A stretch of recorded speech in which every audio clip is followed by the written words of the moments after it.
Everyone, good afternoon to all of you. I hope I am audible and visible. Everything is fine. Then start करते हैं. Topic चल रहा था housing finance company हमने complete किया और फिर हमें डिस्कस करना था असेट रिकंस्ट्रक्शन कंपनी. स्टार्ट करते हैं. सो आज का टारगेट है हमारा कि ये चैप्टर कंप्लीट करें पहले तो और फिर टाइप ऑफ एनबीएफसी डिस्कस करें. ठीक है. असेट रिकंस्ट्रक्शन कंपनी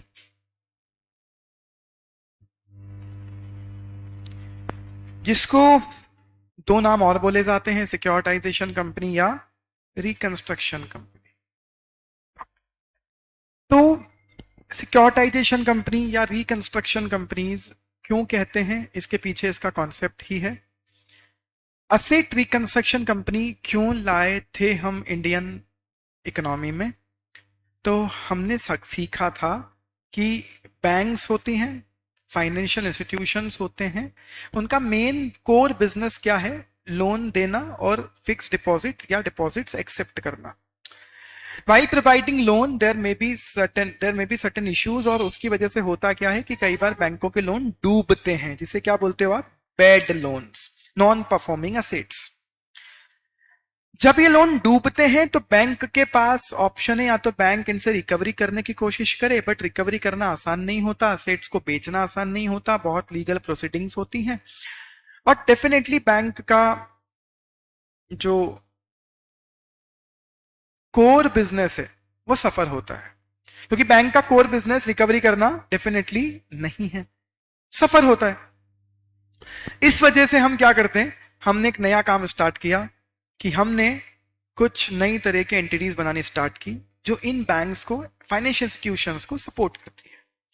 वो क्या करती हैं, इन बैंक फाइनेंशियल इंस्टीट्यूशन से असेट्स अक्वायर करती हैं. कौन सी असेट्स, बैड असेट्स, और उनको रिकवर करने की कोशिश करती है. रिकंस्ट्रक्शन इसी को कहा जाता है. फिर सिक्योरिटाइजेशन क्यों कहा जाता है, क्योंकि ये जो एआरसी होती हैं, ये काम करने वाली कंपनी को कहा जाता है एसेट रिकंस्ट्रक्शन कंपनी. ये जो एआरसीज होती हैं ये फिर क्या करती हैं, फिर ये क्या करती हैं कि पैसा कहां से लाएं बैंक की इतनी सारी असेट्स को खरीदने के लिए. तो ये क्या करते हैं, ये पैसा इन्वेस्टर्स को सिक्योरिटीज इश्यू करके ले आते हैं. और इसी वजह से अल्टीमेटली हुआ क्या कि लोन जो था वो किस में कन्वर्ट हो गया, सिक्योरिटी में. So we call it securitization. और इसीलिए ये कंपनियां सिक्योरिटाइजेशन का काम भी करती हैं. तो सिक्योरिटाइजेशन मींस कि वो पैसा सिक्योरिटी के थ्रू इशू करके लाए, तो डेट कन्वर्ट हो गया सिक्योरिटी में, वी कॉल्ड इट सिक्योरिटाइजेशन.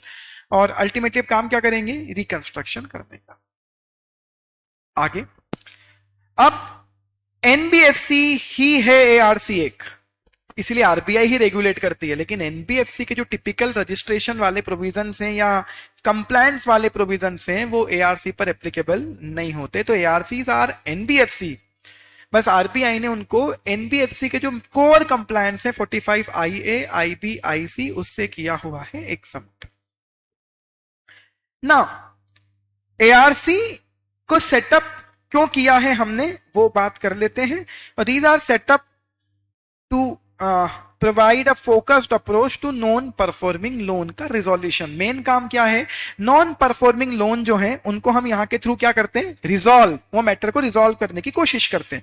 कैसे कोशिश करते हैं, पॉइंट नंबर 1, हम जितने भी नॉन परफॉर्मिंग लोन है वो बैंक से क्या कर लेंगे, आइसोलेट, निकालकर बाहर ले आएंगे. तो बैंक की बैलेंस शीट क्या हो जाएगी, इंप्रूव हो जाएगी. और बैंक को भी अभी इंस्टेंटली क्या मिल जाएगा, पैसा. बैंक उसको कहीं अच्छे प्रोडक्टिव जगह पर यूज कर सकती है. तो पहला तो नॉन परफॉर्मिंग लोन को हम आइसोलेट कर लेते हैं, बैंकिंग सिस्टम से अलग निकाल कर ले आते हैं, एआरसी के पास चले गए वो बैड लोन्स. डाउट ये आता है एआरसी को क्या फायदा है, एआरसी बैड लोन को पूरे पैसे में नहीं खरीदती, डिस्काउंट में खरीदती है. तो इससे जितना ज्यादा पैसा एआरसी इस लोन से रिकवर कर पाएगी वो पूरा एआरसी का क्या होगा, profit. So isolating non performing loan from the financial system. Point number 2, इससे क्या होता है, फाइनेंशियल सिस्टम क्या कर पाता है, फोकस कर पाता है अपने कोर एक्टिविटीज पर, अपनी कोर एक्टिविटीज पर फोकस कर पाता है.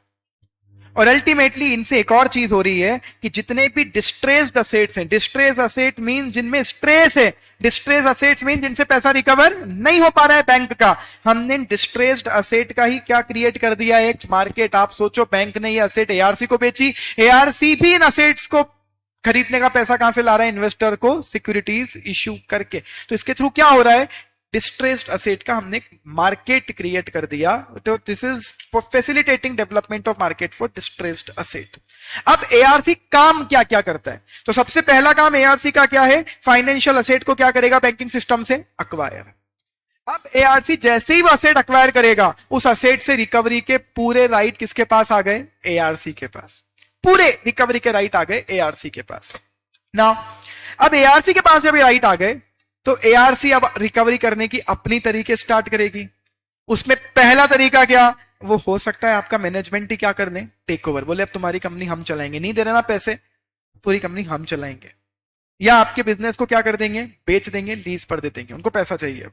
ये एक्सपर्ट होते हैं रिकवरी के। नेक्स्ट, कभी कभी ये पूछा जाता है ना, क्यों नहीं दे रहे लोन, क्यों नहीं चुका रहे इंटरेस्ट, बोले सर बहुत ज्यादा इंटरेस्ट की रेट हो रही है, ईएमआई बहुत ज्यादा हो रही है। तो वो क्या कहेगा, एआरसी एक काम करते हैं, ईएमआई कम कर देते हैं, लोन का टेन्योर थोड़ा सा बढ़ा देते हैं। अभी 100 ईएमआई देनी थी तेरे को, तो ईएमआई 1 लाख की थी, एक काम करते हैं ईएमआई 80,000 की कर देते हैं और टोटल ईएमआई 120 कर देते हैं, तो लोन 12 साल में चुकाना, धीरे धीरे चुका दे। इसको क्या बोलते हैं, लोन की रीशेड्यूलिंग। शेड्यूल चेंज कर दिया हमने, डेट का रीशेड्यूल कर दिया। नेक्स्ट, एआरसी और क्या काम करता है, एनफोर्समेंट ऑफ सिक्योरिटी इंटरेस्ट। ये वर्ड समझना बहुत जरूरी होता है। एनफोर्समेंट ऑफ सिक्योरिटी इंटरेस्ट का मतलब क्या है, सिक्योरिटी मतलब क्या, वो असेट जो बैंक के पास लोन लेने वाले ने गिरवी रखी थी। जब बैंक लोन बेच देती है तो उस असेट को बेचने का राइट भी किसके पास चल जाता है, एआरसी के पास। अब एआरसी क्या करेगी, जल्दी बताओ। अगर इन तरीकों से पैसा नहीं आया तो एआरसी फाइनली क्या करेगी, इस असेट को बेच देगी। जिस असेट को आपने गिरवी रखा है उसको जब हम बेचते हैं तो उसको कहा जाता है enforcement of security interest. Security interest का एनफोर्समेंट, हमने उसको फाइनली एग्जीक्यूट कर ली, हमारी पावर, असेट बेचने की पावर को। लास्ट और तरीका क्या है, बोरोवर के साथ सेटलमेंट कर लेना कि 100 रुपए बाकी है यार, तू अभी के अभी 60 दे दे, खत्म कर, 60 रुपए दे जा, बोलते हैं इसे वन टाइम सेटलमेंट, ओटीएस। तो ये सब करती है एआरसी। तो एआरसी पहले तो असेट खरीदती है, फिर आपका मैनेजमेंट टेक ओवर कर सकती है, किसी को बिकवा सकती है आपकी कंपनी को, या आपका शेड्यूल रीशेड्यूल कर सकती है डेट को, या आपका सिक्योरिटी इंटरेस्ट को एनफोर्स कर सकती है, या आपके ड्यूज को सेटल कर सकती है। काम यही है इनका। एआरसी क्रिएट ही क्यों करते हैं, to manage and recover NPA acquired from the banking system. इसलिए एआरसी को बैड बैंक भी कहा जाता है। हालांकि सही बताऊं तो एआरसी बैड बैंक नहीं है, बैड बैंक तो बैंक है जिसने पैसा डुबाया। एआरसी तो गुड बैंक है जो उनको खरीद कर कन्वर्ट कर लेती है, पैसा निकलवा लेती है। फिर भी एआरसी को बैड बैंक कहा जाता है जो बैंकों से बेड लोन खरीद कर बैंकों की बैलेंस शीट को इंप्रूव कर देती है। तो बहुत अच्छा तरीका है यह बैंकों की हेल्प करने का, और ऑब्वियस एक नया बिजनेस तो है ही। नाउ एआरसी इनकॉर्पोरेट करने के बेनिफिट क्या हैं, सब बेनिफिट आपको समझ में आते हैं। पहला बेनिफिट है कि हाथों हाथ बैंक को अभी पैसा मिल जाता है। बैंक को तो अभी के अभी पैसा मिल गया, इसको बैंक क्या करेगी, अपने बिजनेस में कहीं और यूज करेगी जहां से रिटर्न कमा सकती है। ये तो पैसा अटक गया था। दूसरा, बैंक की बैलेंस शीट क्या हो जाती है, इंप्रूव हो जाती है। जब आप बैड लोन ही वहां से ट्रांसफर कर देते हो तो बैंक की बैलेंस शीट इंप्रूव हो गई। अरे कैसे इंप्रूव हो गई, अभी बैंक ने ये बता रखा था बैलेंस शीट में कि 80 करोड़ का लोन है और नॉन परफॉर्मिंग असेट का प्रोविजन बना हुआ था 60 करोड़ रुपए का। तो बैंक खुद ही मान रही थी कि 60 करोड़ तो डूब गए, और कितने मिलेंगे, 20 करोड़। इज्जत खराब होती है नॉन परफॉर्मिंग असेट दिखाते हैं तब। आज की डेट में ये खत्म। एआरसी को अगर बैंक ये लोन बेच दे 50 करोड़ में तो बैंक को आज के आज कैश मिल जाएगा, कितने का, 50 करोड़ का लोन यहां से गया। यह है बैंक की बैलेंस शीट को इंप्रूव करना। नाउ पॉइंट नंबर 3,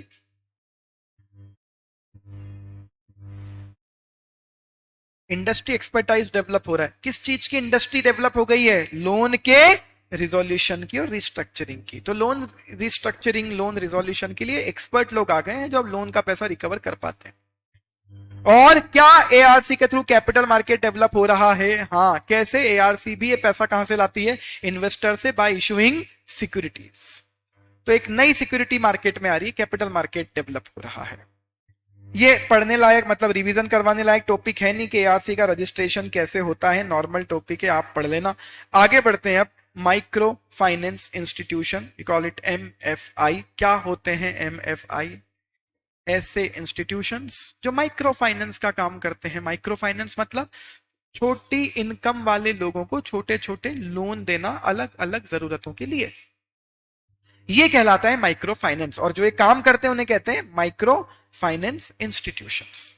तो माइक्रो फाइनेंस इंस्टीट्यूशन क्या है? एक ऑर्गेनाइजेशन जो फाइनेंशियल सर्विस किसको देता है? लो इनकम पॉपुलेशन को। बैंक की ब्रांच तो नहीं, लेकिन आप ऐसा बोल सकते हो कि कोई बैंक के ARC बना ले भले ही, है ना, वो बोल सकते हो।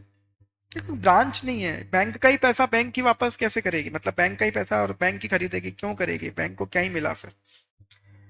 सो ऑलमोस्ट सारे MFI किसको लोन देते हैं? अपने मेंबर्स को। और इसके अलावा और क्या क्या सर्विसेज भी देते हैं? Insurance, deposit, other services. Organisation जो लार्जर स्केल पर माइक्रो फाइनेंस का काम करती है उन्हें माइक्रो फाइनेंस इंस्टीट्यूशंस कहा जाता है। ये किसको लोन देते हैं? Poor strata of population. Extremely poor लोगों को भी नहीं, लेकिन छोटे थोड़े कम अमीर लोगों, पुअर लोगों को लोन देते हैं। और ऑब्वियसली MFI भी अपने आप में क्या है? एक NBFC ही है। MFI एक टाइप ऑफ NBFC है जिनका टारगेट है लो इनकम वाली लोगों को, पॉपुलेशन को लोन देना। नाबार्ड के अकॉर्डिंग माइक्रो फाइनेंस क्या है? नाबार्ड के अकॉर्डिंग माइक्रो फाइनेंस है कि बचत की आदत, फाइनेंस की आदत किन लोगों में डालना? गरीब लोगों में, रूरल एरिया में, सेमी अर्बन एरिया में।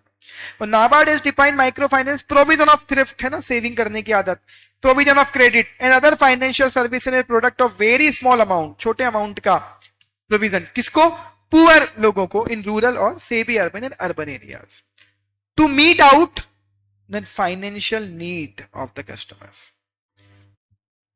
क्वालिफिकेशन केवल दो हैं। अमाउंट की जो लोन की वैल्यू है वो छोटी होती है, स्मॉल अमाउंट, और जो कस्टमर्स हैं इनके वो पुअर होते हैं। माइक्रो फाइनेंस की कैरेक्टरिस्टिक्स क्या? माइक्रो फाइनेंस की पहली कैरेक्टरिस्टिक, इन लोगों की जरूरतें बहुत स्मॉल होती हैं और सडन अराइज होती है। सडन अराइज मींस प्लान्ड नहीं होते हैं ये लोग। दूसरी बात,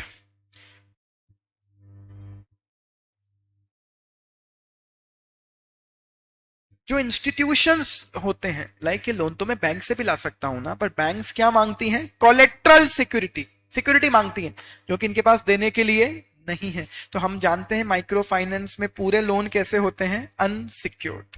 पॉइंट नंबर 3, ऑलमोस्ट कई बार इन लोगों की रिक्वायरमेंट ही कैसी होती है? Urgent need of fund. और सबसे इंपॉर्टेंट बात, ये लोग प्रोडक्टिव लोन लेके नहीं जाते। कौन से लोन लेते हैं ये लोग? Consumption loan. What is consumption loan?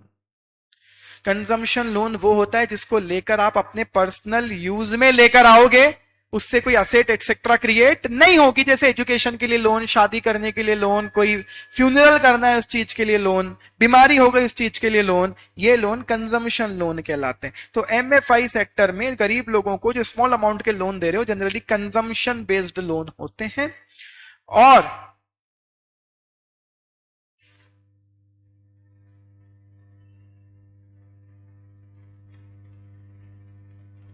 बहुत कम टाइम होगा ये इनकम जनरेटिंग एक्टिविटीज में पैसा लगाएं, जनरली नहीं लगाते हैं। इनके लोन ऑलमोस्ट कंजम्पशन बेस्ड ही होते हैं।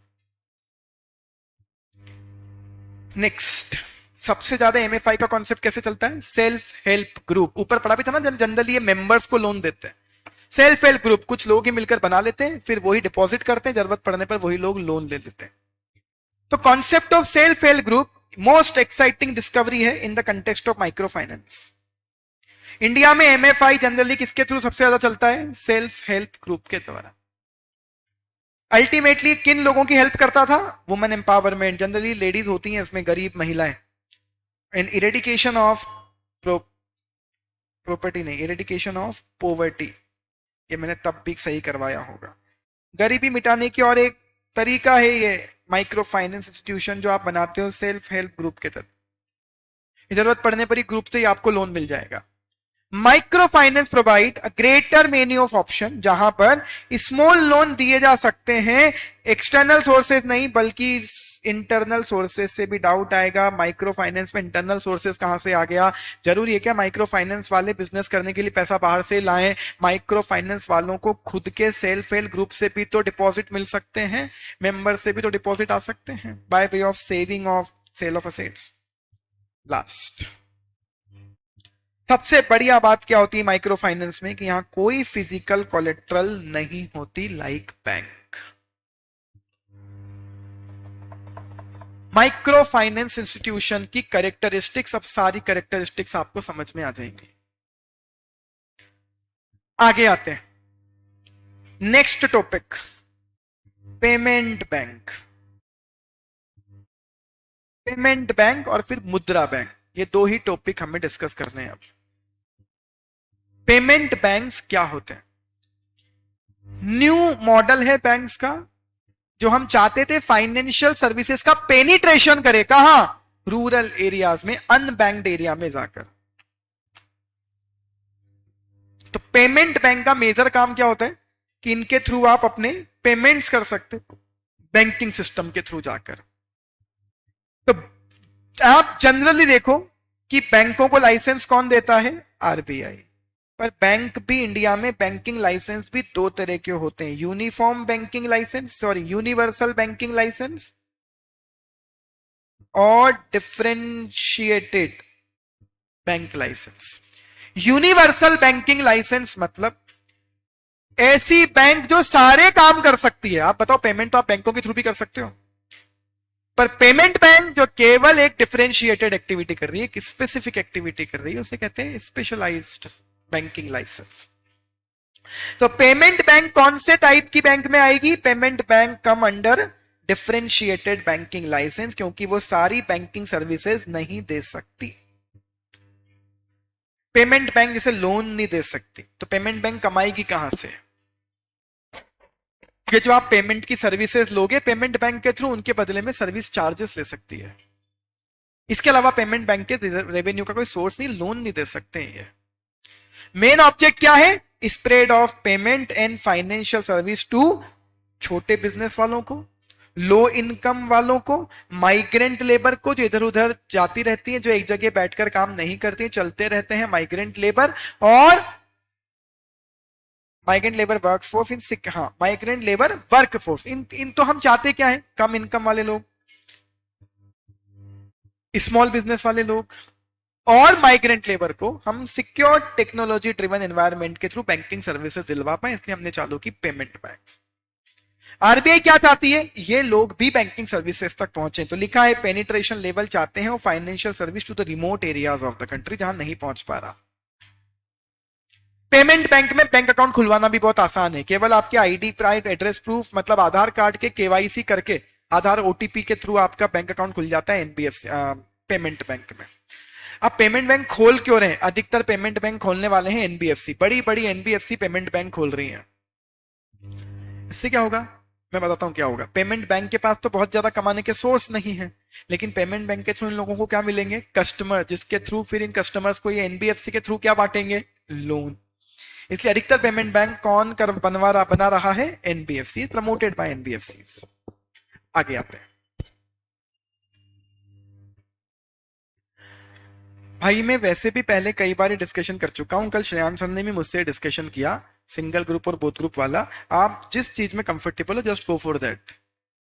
हम पकड़ पकड़ कर किसी को नहीं पढ़ा सकते, दिस इज वेरी क्लियर। जिसको बोथ ग्रुप करना है वो बोथ ग्रुप करे, जिसको सिंगल करना है वो सिंगल करे, जो आपको करना है आप करो, बस पढ़ लो। इतना ध्यान रखना, पढ़ाई से नहीं भाग पाओगे, उसके लिए फिर सीएसई छोड़ना पड़ेगा, पढ़ाई से नहीं भाग पाओगे, दैट इज वेरी क्लियर। और दूसरी बात कि आप कर रहे हो, दूसरों में गंदगी मत फैलाओ। आप कर रहे हो ना एक ग्रुप, जो भी सुन रहा है प्लीज दूसरों में गंदगी मत फैलाओ कि हम तो एक ग्रुप पे दे रहे हैं, दूसरों का मत दिमाग खराब करो। वो जिसको जो देना है वो दे, और दूसरे लोग भी समझ लें कि किसी का सुनकर आप अपना डिसीजन मत बदलो, आप अपनी कैपेबिलिटी खुद डिसाइड करो। Is totally up to you यार। सभी लोग इतने मेंटली स्ट्रांग नहीं होते, वेरी सिंपल। जो सबसे स्ट्रांग होगा वो ही टिकेगा, उसी को बोलते हैं सर्वाइवल ऑफ द फिटेस्ट। बहुत स्ट्रांग माइंडसेट चाहिए, बहुत ही आ, पक्का हमारा डिसीजन होना चाहिए, दृढ़ निश्चय जिसको बोलते हैं। जो लोग हर 5 मिनट में अपने जीवन के डिसीजन बदल रहे हैं, उनको नहीं समझा सकता। आप अपने हिसाब से डिसीजन लो, जस्ट इवेल्युएट योरसेल्फ, और don't convince to us and don't convince to even your parents, convince yourself. अपनी आत्मा से कोई झूठ नहीं बोल पाता। किस मुंह से अपने आप, किस अपनी आंखों से आपको अपने आप को कांच में देखना है, वो देख के डिसीजन ले लो। आपसे नहीं हो रहा है मत करो, भागो मत, ठीक है। आपने पहले तो बहुत बड़ी बड़ी बातें करी थी, है ना, कि आप लोग इंस्पिरेशन हो और अच्छा लगता है, और आपने कैसे कर लिया, और एक बार में कैसे कर लिया, और हम भी करेंगे इसीलिए, और सीए साथ में कैसे कर लिया, ये बातें आपने पहले तो खूब करी थी। ये दिमाग से स्ट्रांग थे हम, हमको किसी ने भड़काने की कोशिश की तो हम भड़के नहीं, पागल नहीं थे किसी की बात मान ले, हम में अपना दिमाग था। और हमने कभी, और मेरा फ्रेंड सर्कल क्या था, बहुत ही स्ट्रांग माइंडसेट वाले लोगों का था। लकीली हमारे फ्रेंड सर्कल में ऐसा कोई था नहीं जो भागे, इसलिए कभी हम भी नहीं भागे, है। तो क्विटिंग बिकम्स हैबिट। आप डिसाइड करो ना, नहीं भाई ऐसी कोई प्रॉब्लम नहीं है, आप दो, ऐसी कोई प्रॉब्लम नहीं होती है जॉब में, आर्टिकलशिप में। अधिकतर लोग सिंगल सिंगल ग्रुप ही करते हैं, देर इज नो क्राइम, सब आप पर डिपेंडेंट है। पर जो देना चाहते हो उसको मत भड़काओ यार, कि मैं एक ग्रुप दे रहा हूं तू भी एक ही दे ले, और थोड़ा सा कंफर्ट जोन आ जाएगा, और ये और वो। कंफर्ट जोन के चक्कर में क्यों अपने 6 महीने और उसके 6 महीने खराब कर रहे हैं? कौन सा comfort zone? The more time you will have, the more you will waste, very simple. Comfort zone में रहना है, भागना है, सब आपका करेक्टर है, इट्स योर करेक्टर।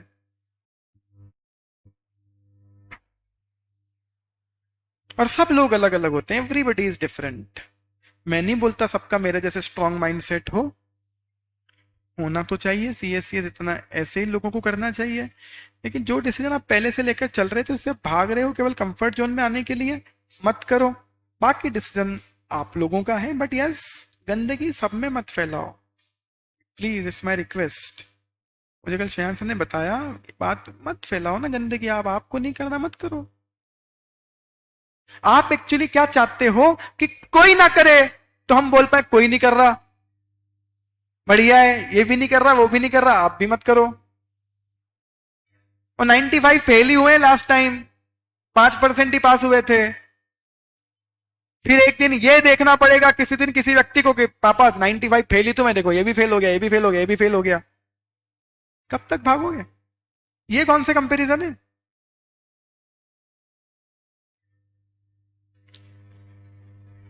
स्ट्रेस होता है बेटा, मैं कह रहा हूं एक भी देने दो, आप एक भी दोगे ना तो भी स्ट्रेस होगा,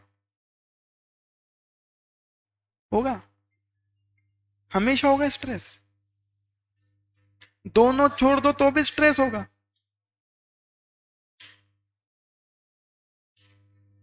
स्ट्रेस कभी खत्म नहीं हो सकता, आपको भागना है, भाग लो। यस, शिवांश मयंक रघुवंशी का एग्जांपल है ना यार, दिसंबर 22 में बंदा फेल हुआ फर्स्ट ग्रुप, दोनों ग्रुप वापस दिए, रैंक ले आया। तो सब तरह के लोग हैं, मैं ये भी नहीं कह रहा आप मयंक बन जाओ, don't be Mayank, don't be Rohit, don't be Shreyansh, just be your self. पर अपने आप के तो हो जाओ, अपने आप से क्यों झूठ बोल रहे हो कि उसने छोड़ दिया इसलिए मेरे को भी छोड़ना है? जस्ट इवेल्युएट योर सेल्फ, अपने आप से। और स्ट्रेस आएगा, आप एक दोगे तो भी स्ट्रेस आएगा।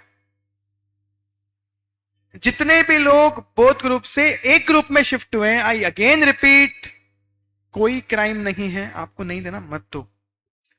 बट जितने भी कैपेबल लोग बोथ ग्रुप से एक ग्रुप में शिफ्ट हुए हैं, उन्हें किसी दिन ये भी स्ट्रेस आएगा कि अब ये एक तो पास करना ही पड़ेगा कैसे भी करके। आपको ये भी स्ट्रेस आएगा किसी दिन। क्या लगता है आपको? ऐसे भागने से स्ट्रेस खत्म हो जाते ना बेटा। हाँ, स्मृति कितनी बढ़िया बात कह रही है। इन फालतू चीजों का स्ट्रेस, तुम 15-15 फोन लगाते हो एक दिन में अपने दोस्तों को, इसको फोन लगा ले, उसको फोन लगा ले, इससे बात कर रहा हूं, तू क्या कर रहा है, इससे बात कर रहा हूं, तू क्या कर रहा है। अरे भाई तू क्या कर रहा है, क्यों फोन लगा रहे हो? हम अच्छे थे यार, इससे तो गांव के थे, कम समझदार थे, पर आजकल के पढ़े लिखों से ज्यादा अच्छे हैं। हम फोन बंद रखते थे, खुद की पढ़ाई करते थे। हम गांव के बेवकूफ भी अच्छे थे, इससे तो बंद रखते थे फोन, किसी को फोन ही नहीं किया। मेरी कैपेसिटी में कर लूंगा, नहीं है नहीं करूंगा। 25 लोगों को कन्विंस कर रहे हैं, तू मत कर, तू मत कर, मैं भी नहीं कर रहा, बहुत बढ़िया पापा, सब नहीं कर रहे। पापा को तुमने तुम्हारे पूरे कांड बताए जीवन के?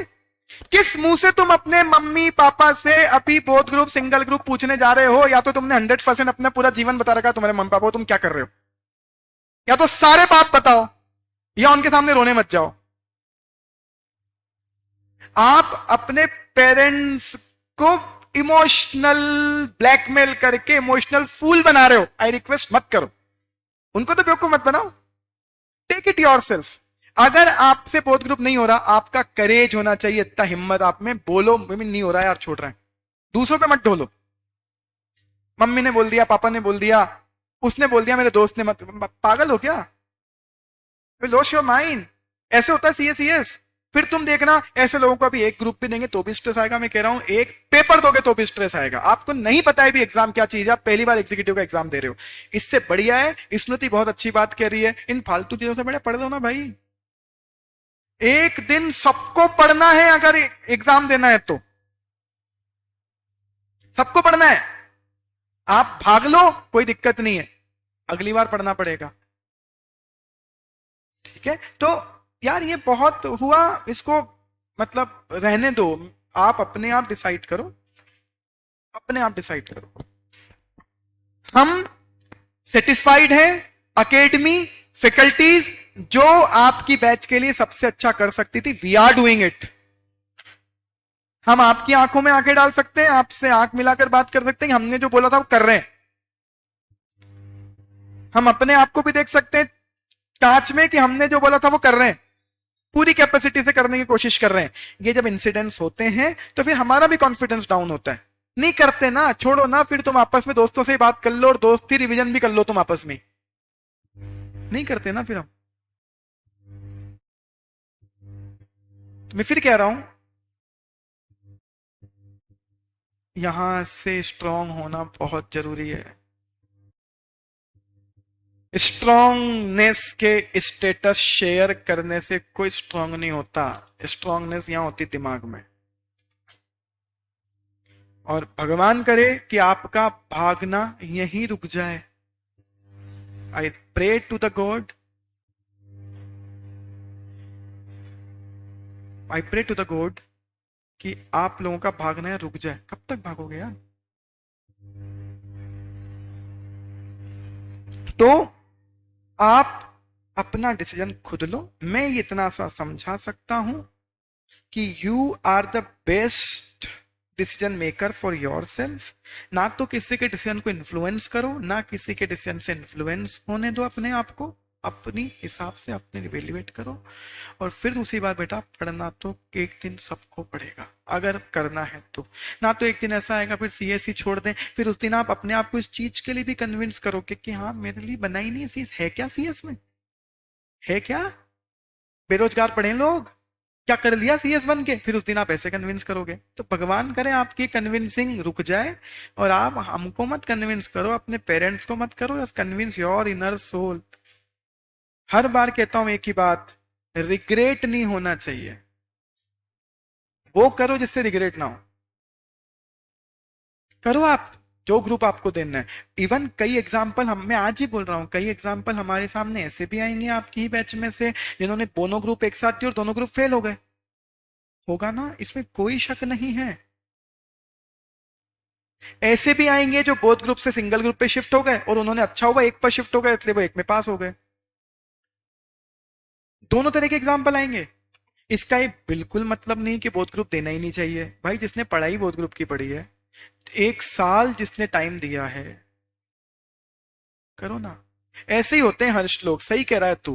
क्या है, अभी आप अपना ईगो सेटिस्फाइड कर रहे हो, फिर आप दूसरों को दोष दोगे, देते रहो, चलता रहेगा। पर मैं I pray to the God, आपका भागना प्लीज यहां रुक जाए, भगवान दया करे आप पर, आपका दिमाग थोड़ा सा स्ट्रांग करवा पाए।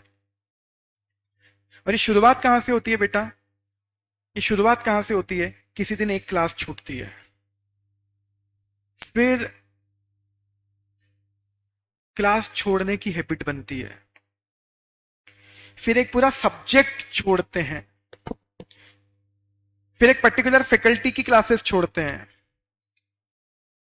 फिर एक दिन आता है हम पूरा ग्रुप छोड़ देते हैं, फिर हम एक पर शिफ्ट होते हैं, फिर वो भी पास नहीं हुआ तो फिर हम सीएससी छोड़ देते हैं। I pray to the God कि आपका रुके, कहीं कहीं जाकर रुके, इस पर कभी तो रोक लगाओगे। आप अपना पास्ट इवेल्युएट करो, भागते आ रहे हो चीजों से, आज ये छोड़ दें, कल वो छोड़ दें, कल वो छोड़ दें, शर्म लाओ थोड़ी सी। और मेरे बस में होता तो इन लोगों को मैं शर्म गिफ्ट करता, थोड़ी थोड़ी खरीद कर, अगर कहीं मिल पाती तो। थोड़ी तो रखो। 25-25 फोन लगा रहे हो एक दूसरे को, सब में गंदगी फैला रहे हो।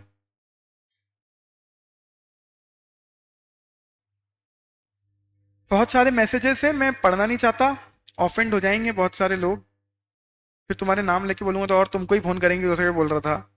छोड़ते हैं, रिक्वेस्ट कर रहा हूं, सिंसियर रिक्वेस्ट कर रहा हूं, एज ए टीचर रिक्वेस्ट कर रहा हूं, आप मत देना चाहो, मत दो ग्रुप, दूसरों को इन्फ्लुएंस मत करो, उसको जो करना है वो करने दो यार। फिर हम भी आपसे इन्फ्लुएंस हो जाते हैं, हम भी छोड़ देते हैं, कर लो जो करना है, हो गया हमारा कोर्स पूरा, हम भी छोड़ देते हैं सब, आपके रिप्लाई करना छोड़ देते हैं, आपको पढ़ाना छोड़ देते हैं, रिवीजन छोड़ देते हैं, हेल्प करना सब छोड़ देते हैं। हाँ, मैं हर बार कहता हूं ये, मैं बहुत बार कह चुका हूं क्लासेस में, आपकी तो है नहीं उसके बाद क्लासेस। चंद्रयान, इसरो की टीम ने, उसको गट्स कहते हैं, लाइव दिखाया लैंडिंग, क्या गारंटी थी लैंडिंग हो जाएगी? इज जस्ट लाइक कि आप पब्लिकली स्क्रीन पर अपना रिजल्ट खोल रहे हो। गट्स देखो, हम सब देख रहे थे, और करेज देखो इसरो की टीम का, सबको लाइव दिखाया। गारंटी तो नहीं थी ना लैंड हो जाएगा, एक बार फेल हो चुका था पहले भी। और एक बात बता दो मुझे, अगर वो फेल हो जाता तो हम क्या करते? गालियां देते इसरो? नहीं, हम फिर उनको प्रेज ही करते। वैल्यू रिजल्ट की नहीं, एफर्ट की होती है, जो तुमसे नहीं हो रहे। वैल्यू हमेशा एफर्ट्स की होती है, रिजल्ट की वैल्यू ही नहीं है। अपने लिए, अपने मन में रिग्रेट होता है, नहीं पढ़ा, कर लेता। मैं चाहता हूं भगवान करे ये रिग्रेट इन लोगों को जरूर आए, जो अभी 2 से सिंगल पे शिफ्ट हुए, फिर जब बच्चा आपके दोस्त बोथ ग्रुप पास होके फाइनल में चले जाएंगे ना, आपको उस दिन बहुत बुरा रिग्रेट आएगा, मेरे साथ ही पढ़ता था यार, मैंने भी सेम मेहनत की थी यार, काश 3 महीने पेशेंस रख लेता। तो इसरो से समझ लो यार, रिग्रेट नहीं होता इसरो को, हम प्रेस करते इसरो को, पहले भी किया था, अभी भी करते। ऐसा बनो यार, सेटिस्फेक्शन रखो लाइफ में, मैंने कोशिश की थी, भाग किस चीज से रहे हो? और नहीं हो रहा है ना आपसे, आपने कोशिश की, उसके बाद नहीं हो रहा, आई अप्रिशिएट, छोड़ दो। आपकी गलती की वजह से नहीं हो रहा, पर आपको रियलाइज हो गया, ठीक है, एग्री, कोई दिक्कत नहीं, मत कर। पर 2 बातें मतलब हमारे सामने, हमको एटलीस्ट ये ना पता पड़े। श्याम सर्कल बहुत दुखी थे जब मेरे से उन्होंने बोला, सर ये 4 को बोल रहा है, ये बोल रहा है इसने भी छोड़ दिया, सर हम छोड़ रहे हैं, हमारे पूरे ग्रुप ने छोड़ दिया। मत करो, आप अपने आप से करो। 2 चीजें हमको मत बोलो, इसने छोड़ दिया और उसकी वजह से मैंने छोड़ दिया, ये मत करो, आप अपना डिसीजन। बाकी जो मुझे समझाना था मैंने समझा दिया। आगे आते हैं, तो पढ़ो यार, पढ़ो, ध्यान पढ़ने पर दो, फोन मत लगाओ एक दूसरे को, एक दूसरे से कुछ नहीं होगा, आप सब एक ही लेवल पर हो, फोन मत लगाओ। और मैं देखता हूं आप अपने दोस्तों को, एक पास हो गया और दूसरा फेल हो गया, उसके बाद आप कितने फोन लगाते हो एक दूसरे को, उस दिन देखता हूं कितनी दोस्ती है आपकी। 15 मिनट लगेंगे दोस्ती बदलने में, रिपीट कर रहा हूं, 15 मिनट लगेंगे दोस्ती बदलने में। आपका रिजल्ट अलग, उसका रिजल्ट कुछ अलग, मैं देखता हूं कितने दिन आपके कनेक्शन रहते हैं। खूब देखिए ऐसी दोस्ती लाइफ में। दोस्त हो ना, दोस्त हो ना, अच्छे दोस्त हो ना, तो एक दूसरे को सपोर्ट करो स्ट्रगल करने में। भागने में क्या सपोर्ट कर रहे हो एक दूसरे को? चोर थोड़ी हो, दोस्त हो। स्ट्रगल करने में सपोर्ट करो एक दूसरे को, भागने में सपोर्ट कर रहे हो एक दूसरे को। ये दोस्त नहीं होते, ये होते हैं जेलस लोग, जो चाहते हैं कि मैं नहीं कर रहा ना, इससे अच्छा ये भी ना करे। बहुत बढ़िया यार हर्ष, मोटिवेट करो यार एक दूसरे को कि करेंगे यार। नहीं देखो, कैपेसिटी नहीं है ना, कोई प्रॉब्लम नहीं है। कई बच्चों को हमने क्लास में कहा हुआ है, आपके दोस्त होंगे कि भाई तू एक पर आ जा, कई बच्चों को कहा हुआ है हमने। नहीं है ना, मत करो, कोई दिक्कत नहीं, दूसरों को मत परेशान करो।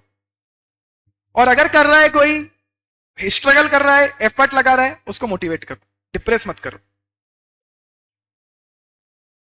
बहुत बढ़िया हर्ष। और ये जो भी तुमने नाम लिखे सब अच्छे बच्चे, ये सब पास भी होंगे, मैं तुमको आज ही कह रहा हूं। हिम्मत करने वाले तो पास होंगे, कौन होगा? और देखो मेरी बात सुनो, रिजल्ट कैसे खत्म होता है? रिजल्ट कैसे खत्म होता है? हो गए ना आधे खत्म यही। अब लड़ाई यादों की बची है, एफिशिएंसी बढ़ जाएगी अपनी, पास आउट की परसेंट बढ़ जाएगा, पास आउट के चांसेस बढ़ जाएंगे। आप मेहनत करो यार, फेल हो जाना इज्जत से होना, अपनी नजरों में इज्जत रखना, अपने आप की रिग्रेट नहीं होना चाहिए, सेटिस्फेक्शन होना चाहिए। मैंने पूरी कोशिश करी थी। ये लाइफ है यार, खूब चलेगी, और ये भागने वाले जीवन भर भागते रहेंगे। कैपेसिटी नहीं है इसलिए भाग रहे हो, कोई बात नहीं, आई वुड अप्रिशिएट। डर के मत भागो, नहीं हो रहा।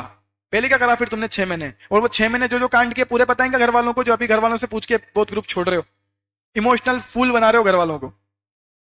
चलिए आगे बढ़ते हैं। पेमेंट्स बैंक्स क्या होती हैं? बहुत बढ़िया नीति, ट्राई करो, दिल से करो, पूरा करो। नहीं हो रहा है तो मत करो, ट्राई पूरा करना, और स्ट्रगल सबको करना है एक ना एक दिन। ये बैंक्स जो होती हैं पेमेंट बैंक्स, ये डिफरेंशिएटेड बैंक्स हैं, ये यूनिवर्सल बैंक्स नहीं है, इसलिए ये रेगुलर बेसिस पर ये एफडीज एक्सेप्ट करना, डिपॉजिट एक्सेप्ट करना, लोन देना नहीं कर सकती। लोन तो दे ही नहीं सकती, लेकिन एफडी एक्सेप्ट कर सकती है। तो यहां कितने रुपए तक आप रख सकते हो? तो इस लिमिट को अब इंक्रीज करके कितना किया जा चुका? 2 लाख रुपए तक की डिपॉजिट रखे जा सकते हैं पेमेंट बैंक्स में। आगे आगे की बात करते हैं। अब इंडिया में पेमेंट्स बैंक्स को कौन रेगुलेट करता है? तो इंडिया में payments banks are regulated by the Reserve Bank of India. The regulator is RBI. Now RBI क्या करती है? तो आरबीआई के रेगुलेशन से कौन कौन से चीजें हैं जो पेमेंट बैंक्स को फॉलो करनी होती है? पॉइंट नंबर 1, पेमेंट बैंक्स की मिनिमम कैपिटल रिक्वायरमेंट कितनी होगी? 100 करोड़ रुपए। फर्स्ट 5 साल तक प्रमोटर को कितना रखना है? 40% पैसा। फॉरेन शेयर होल्डर्स को एफडीआई अलाउड है, कितनी? जितनी प्राइवेट बैंक्स में अलाउड है। देखो पेमेंट बैंक के ऑलमोस्ट रूल वैसे ही है जैसे बैंकिंग रेगुलेशन एक्ट में बैंकों के लिए है।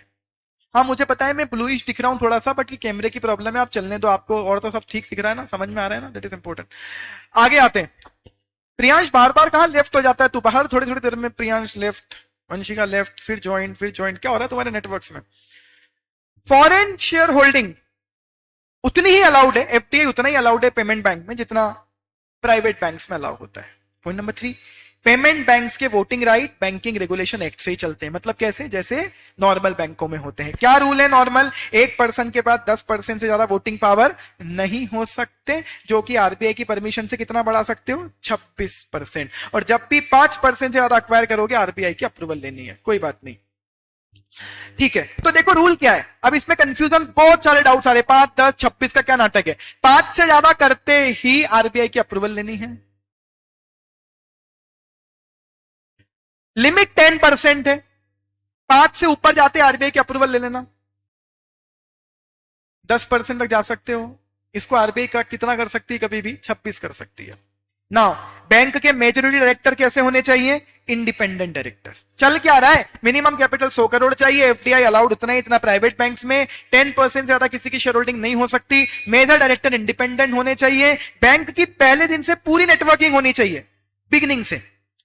बैंक यूटिलिटी बिल एक्सेप्ट कर सकती है, ऑब्वियस होने का तो पेमेंट करेगी, पर बैंक अपनी सब्सिडीज नहीं बना सकती नॉन बैंकिंग कामों के लिए। एक्चुअली ये अलाउड ही नहीं है, आप बैंकिंग नॉन बैंकिंग दोनों एक साथ नहीं कर सकते, इसलिए यह बैंक की सब्सिडरी है, नॉन बैंकिंग हो ही नहीं सकती। नेक्स्ट, 1 लाख का डिपॉजिट था जो कि अब बढ़ाकर कितना कर दिया है? 2 लाख। नेक्स्ट, बैंक उधार देने का काम कर सकती है क्या? लेंडिंग एक्टिविटीज नहीं कर सकती। और बैंक की 25% ब्रांचेस कहां खोलनी पड़ेंगी? रूरल अनबैंक्ड एरिया में, जहां अभी तक कोई बैंक नहीं है। यही तो टारगेट था, फाइनेंशियल सर्विसेज को रूरल एरिया तक पहुंचाना चाहते हैं। नेक्स्ट, लास्ट में क्या यूज करना पड़ेगा आपको? पेमेंट बैंक वर्ड यूज करना पड़ेगा। बैंकिंग कंपनी को जिस रूल में बैंकिंग रेगुलेशन एक्ट के अकॉर्डिंग जो लाइसेंस मिलता है वही लाइसेंस इनको भी लेना है। और ये बैंकिंग पेमेंट बैंक के लिए कंपनी कौन सी बनानी पड़ेगी? पब्लिक लिमिटेड कंपनी, लेकिन उसके लास्ट में वर्ड क्या लिखा होगा? Payment bank.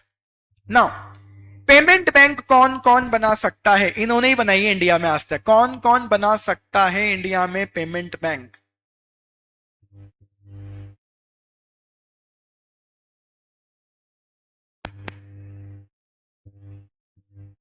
दो तीन नाम याद रख लें, ये नाम समझ में आएगा आपको। इंडिविजुअल्स और प्रोफेशनल्स तो बना ही सकते हैं।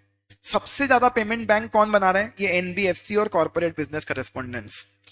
सर आप मना कर रहे थे, ऊपर आपने बोला एनबीएफसी वाले लोग पेमेंट बैंक बना रहे हैं, अभी आपने मना किया कि पेमेंट बैंक की सब्सिडरी नॉन बैंकिंग काम नहीं कर सकती। हाँ ना, तो एनबीएफसी की सब्सिडरी पेमेंट बैंक है। पेमेंट बैंक आगे कोई सब्सिडरी बनाकर नॉन बैंकिंग बिजनेस नहीं कर सकती है। Next, mobile telephone companies. सबको डाउट यही आ रहा है, जबकि मैं कह रहा हूं उस पर डाउट आना ही नहीं चाहिए। सबको डाउट यार है मोबाइल कंपनियों को क्यों अलाउ कर रहे हो? अरे इन्हीं के पास तो सारे नेटवर्क्स हैं। पेमेंट बैंक को सबसे ज्यादा क्या चाहिए? Mobile services. Airtel payment bank, बहुत बढ़िया। हर्ष और अजहर एक साथ, हर्ष, अजहर, खुशी, शाह, स्मृति, सब एक ही आंसर दे रहे हैं, एयरटेल पेमेंट बैंक। तो इनके पास है ना वो चीजें पहले से। सुपरमार्केट चेन, ये लोग भी बना सकते हैं, सबको अलाउ है। नेक्स्ट, और कौन कंपनीज को अलाउड है? पब्लिक सेक्टर एंटिटी मतलब बताओ? पब्लिक सेक्टर एंटिटी, अरे मतलब गवर्नमेंट अंडरटेकिंग्स भी बना सकती हैं। तो देखो पोस्ट ऑफिस ने एक पेमेंट बैंक चालू किया था इंडिया, तो पब्लिक सेक्टर एंटिटीज भी पेमेंट बैंक बना सकती है।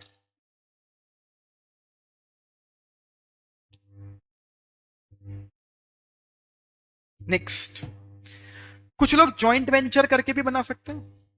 भाई स्टार्टअप अपने आप में एक एंटिटी तो होती है हर्ष। हाँ, प्रमोटर या promoter group can have a joint venture with an existing scheduled commercial bank. तो कई लोग क्या कर रहे हैं? बैंक का कोई थ्रू पेमेंट बैंक बना रहे हैं। क्या कर रहे हैं वो कि तुम्हारे पास बैंक है और हमारे पास आईटी है, चलो अपन दोनों मिलकर पेमेंट बैंक बना लेते हैं। जॉइंट वेंचर कर रहे हैं कई लोग शेड्यूल बैंक के साथ।